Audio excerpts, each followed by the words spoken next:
الحلقة دي والسلسلة دي احنا عاملينها عشان تسمع أكبر قدر ممكن من المقام في صفحة كاملة. بنتكلم في 5 دقايق أو 3 دقايق، فأنت عمال تسمع مقام واحد، وأنا بحاول إن أنا أجيب مقام واحد بس في صفحة كاملة، وده أصلا المفروض ما بيحصلش في القراءات العادية، بس أنا بعمل كده عشان أحاول أخلي النغمة أو المقام يلزق في دماغ الناس اللي بتسمعني.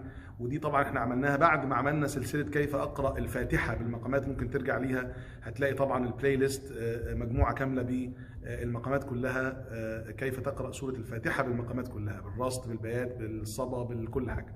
النهاردة احنا بدأنا وخدنا كيف تقرأ صفحة كاملة من القرآن بمقام الصبا، وخدنا بمقام النهاوند، وخدنا بمقام العجم، وخدنا بمقام البياتي، والنهاردة ان شاء الله وخدنا برضو بمقام السيكا، وخدنا مقام الحجاز. النهارده هناخد مقام الرصد، والاسبوع الجاي ان شاء الله مقام الكرد، وبعد كده زي ما وعدتكم ان شاء الله هنعمل مسابقه مع الشيخ باذن الله مصطفى اللهوني الشيخ العزيز على قلوبنا جميعا ان شاء الله. خلينا دلوقتي ناخد صفحه كامله من القرآن بالمقامات بمقام الرصد، وخلينا ناخد الفتحه بمقام الرصد وتكبيره الاحرام بمقام الرصد. واكرر دايما المعلومه اللي الناس لازم كلها تعرفها في كل مكان: انت لو ما دخلتش تكبيرة الإحرام بالمقام اللي انت عايز تقرأه انسى. ناس كتيرة قراء كبار يقول لك أنا عايز أقرأ مقام الحجاز، بخش أكبر تكبيرة الإحرام ألاقي مقام الحجاز هرب. ليه؟ لأنه كبر تكبيرة الإحرام مش بمقام الحجازي. هو تكبيرة الإحرام بيبقى ليها برضو مقام طبعا، فأنت لازم هتبدأ هو مقام الرصد، يبقى لازم تبدأ تكبيرة الإحرام بمقام الرصد. سريعا معلومات عن مقام الرصد، اللي عايز يعرف بقى معلومات، هو الحلقات دي حلقات قرائية بس أنا بقرأ. اللي عايز يعرف معلومات عن المقام نفسه يتقال ازاي، بدايته نهايته، في طبعا حلقات كتيره مسجله، خش بس في البلاي ليست هتلاقي مقام الرصد ده 30 حلقه انا عاملها عن مقام الرصد لو انت عايز تعرف يعني ايه مقام رصد. احنا دلوقتي بنتكلم في مستوى اعلى دلوقتي، بس انا هسمعك مقام الرصد فقط، انت معايا؟ فالناس برضو اللي عايز يتعمق اكتر في دوره ان شاء الله عملناها، هحط لك الرابط بتاعها برضو في السبسكريبشن، ممكن تخش على الدوره وتسمع فيها طبعا التفاصيل. بس دلوقتي خلينا نخش نقرأ صفحة كاملة بالمقامات بمقام الرصد فقط، من أول تكبيرة الإحرام. مستوى الصوت بتاعك يكون في الدرجة الرابعة، مش في الأول ولا في الآخر. مقام الرصد ده دايما بنقرأه في الحفلات، بنقرأه في صلاة العيد، بنقرأه في المناسبات الكبيرة، يوم الجمعة، المناسبة اللي انت حاسس ان انت فريش قوي، لأن كل مقام الرصد أو أغلبه بنتكلم في سلالم صوتية عالية. بنبدأ بالرابع، ممكن نوصل للسابع والثامن، لكن بنبدأ بالرابع اللي هو درجة الفا. طيب خلينا ناخد تكبيرة الإحرام أهو. الله أكبر الله أكبر، الحمد لله رب العالمين، الرحمن الرحيم، مالك يوم الدين، إياك نعبد وإياك نستعين، اهدنا الصراط المستقيم، صراط الذين أنعمت عليهم غير المغضوب عليهم ولا الضالين،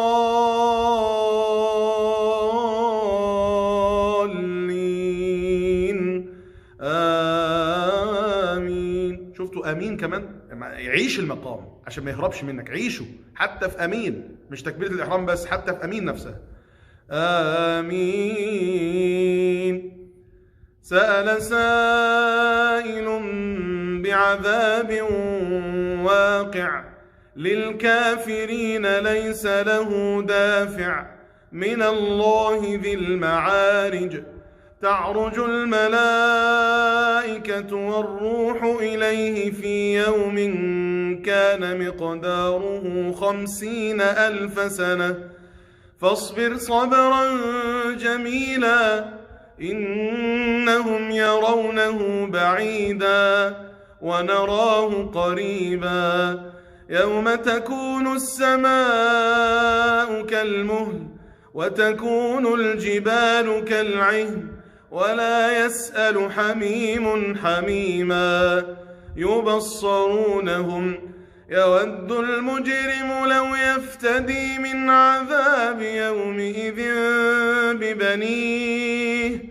وصاحبته وأخيه وفصيلته التي تؤويه ومن في الأرض جميعا ثم ينجيه كلا إنها لظى نزاعة للشوى تدعو من أدبر وتولى وجمع فأوعى إن الإنسان خلق هلوعا إذا مسه الشر جزوعا وإذا مسه الخير منوعا إلا المصلين الذين هم على صلاتهم دائمون والذين في أموالهم حق معلوم للسائل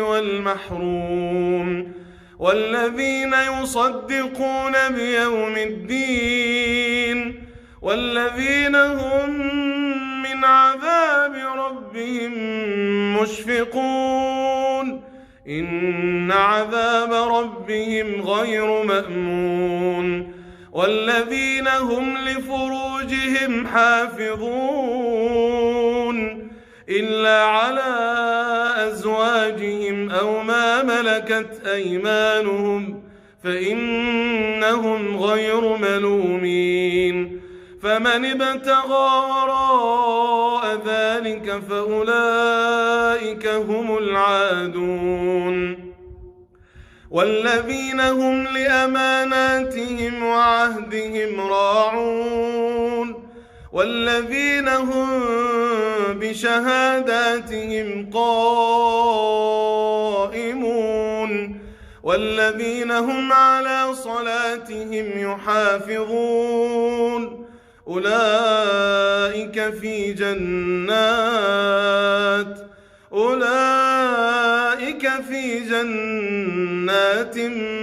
مكرمون فما للذين كفروا قبلك مهطعين عن اليمين وعن الشمال عزين أيطمع كل امرئ منهم أن يدخل جنة نعيم كلا إنا خلقناهم مما يعلمون فلا أقسم برب المشارق والمغارب إنا لقادرون على أن نبدل خيرا منهم وما نحن بمسبوقين فذرهم يخوضوا ويلعبوا حتى يلاقوا يومهم الذي يوعدون يوم يخرجون من الأجداث سراعا كأنهم إلى نصب